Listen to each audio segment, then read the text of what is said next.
আসসালামু আলাইকুম ওয়া রাহমাতুল্লাহ। সুধী দর্শক, দেশের প্রধান প্রধান জাতীয় দৈনিক পত্রিকার শিরোনামে স্থান করে নেওয়া দেশীয় ও আন্তর্জাতিক খবরগুলো নিয়ে হাজির হলাম আপনাদের সামনে। আশা করি সাথেই থাকবেন। শুরুতেই আন্তর্জাতিক শিরোনামে যা যা থাকছে। ইরানে যুক্তরাষ্ট্র ও ইসরায়েলের হামলা, জবাব দিচ্ছে ইরান। মধ্যপ্রাচ্য রণক্ষেত্র, ইরানে নিহত 201 জন। বড় ধরনের যুদ্ধ অভিযানের ঘোষণা মার্কিন প্রেসিডেন্ট ডোনাল্ড ট্রাম্পের। 87 শিক্ষার্থী নিহত ইরানে। কাতার, সৌদি সহ 6 দেশে ইরানের হামলা, দেশে দেশে ফ্লাইট বাতিল। খামেনিকে হত্যার দাবি ইসরায়েলের। রয়টার্স বলছে ইরানের প্রতিরক্ষামন্ত্রী ও বিপ্লবী গার্ডের কমান্ডার নিহত। আমরা মনে করি খামেনি নিহত হওয়ার খবরটি সঠিক, বলছেন মার্কিন প্রেসিডেন্ট ডোনাল্ড ট্রাম্প। হরমুজ প্রণালী বন্ধ করে দিচ্ছে ইরান, প্রভাব পড়বে বৈশ্বিক তেলের বাজারে। সর্বশেষ প্রাপ্ত খবরে জানা যায় ইরানের সর্বোচ্চ নেতা আয়াতুল্লাহ আলী খামেনি নিহত হয়েছেন।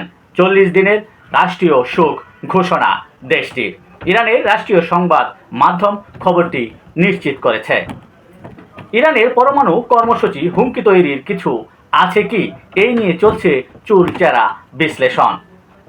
পাকিস্তান আফগানিস্তান যুদ্ধে নাক গলাবে না যুক্তরাষ্ট্র বলে জানিয়েছেন মার্কিন president Donald Trump. Pakistan Afghanistan উত্তেজনা প্রশমনে বাড়ছে কূটনৈতিক চাপ। দেশের প্রধান প্রধান জাতীয় দৈনিক পত্রিকার শিরোনামে স্থান করে নেওয়া দেশীয় খবরগুলোর মধ্যে আজ যা থাকছে। অনেক আশা নিয়ে দলগুলোর দিকে তাকিয়ে আছে মানুষ। জামায়াতের ইফতার পার্টিতে প্রধানমন্ত্রী তারেক রহমান একথা বলেন। তিনি আরও বলেন, নির্বাচনের মাধ্যমে গণতন্ত্রের যাত্রা শুরু হয়েছে। নিজ কার্যালয়ে কর্মকর্তা কর্মচারীদের সঙ্গে মতবিনিময়কালে প্রধানমন্ত্রী তারেক রহমান বলেছেন, ইশতেহারের প্রতিশ্রুতি অনুযায়ী আমাদের কাজ করতে হবে। যুক্তরাষ্ট্রের সাথে চুক্তি থেকে সরে আসার সুপারিশ করেছেন সিপিডি। চট্টগ্রামে চাঁদা না পেয়ে পুলিশের পাহারায় থাকা ব্যবসায়ীর বাসায় গুলি। রূপগঞ্জে শ্রমিক পুলিশ সংঘর্ষ, ফাঁকা গুলি, টিয়ার সেল নিক্ষেপ, আহত 20। ঈশ্বরদীতে জোড়া খুন, বাড়ির উঠানে দাদির, সরিষা খেতে নাস্তির লাশ।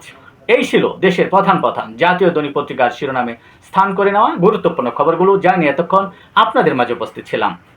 আজকের মতো এখানেই, আবারও দেখা হবে আগামীকাল ঠিক একইভাবে। সে পর্যন্ত অবশ্যই সকলেই ভালো থাকবেন, সুস্থ থাকবেন। আসসালামু আলাইকুম ওয়া রাহমাতুল্লাহ।